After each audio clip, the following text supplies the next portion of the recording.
ഇന്ന് ഞാൻ ഒട്ടും മസാല ചേർക്കാത്ത ഒരു വിഭവവുമായാണ് നിങ്ങളുടെ മുന്നിൽ എത്തിയിട്ടുള്ളത്.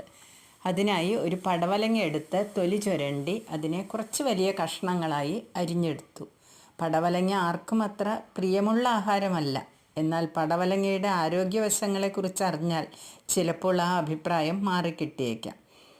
ഇതിന് കൂട്ടായി നമ്മൾ കുറച്ച് തുവരപ്പരിപ്പെടുത്ത് കഴുകി ഒരു കുക്കറിലേക്ക് ഇട്ടു. ആവശ്യത്തിന് വെള്ളവും ഒഴിച്ചു. അതിലേക്ക് അരിഞ്ഞു വെച്ച പടവലങ്ങ ഇട്ടു. എരിവിന് ആവശ്യമായ പച്ചമുളക് കീറിയിട്ടു. മഞ്ഞൾപ്പൊടി, ഉപ്പ് എന്നിവ ചേർത്ത് അടച്ചു വെച്ചു.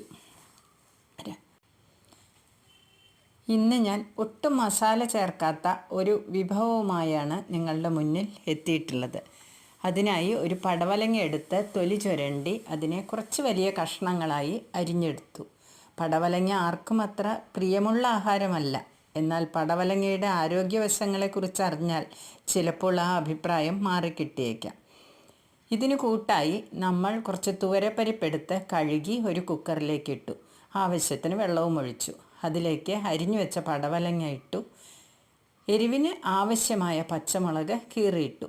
മഞ്ഞൾപ്പൊടി, ഉപ്പ് എന്നിവ ചേർത്ത് അടച്ചു വെച്ചു.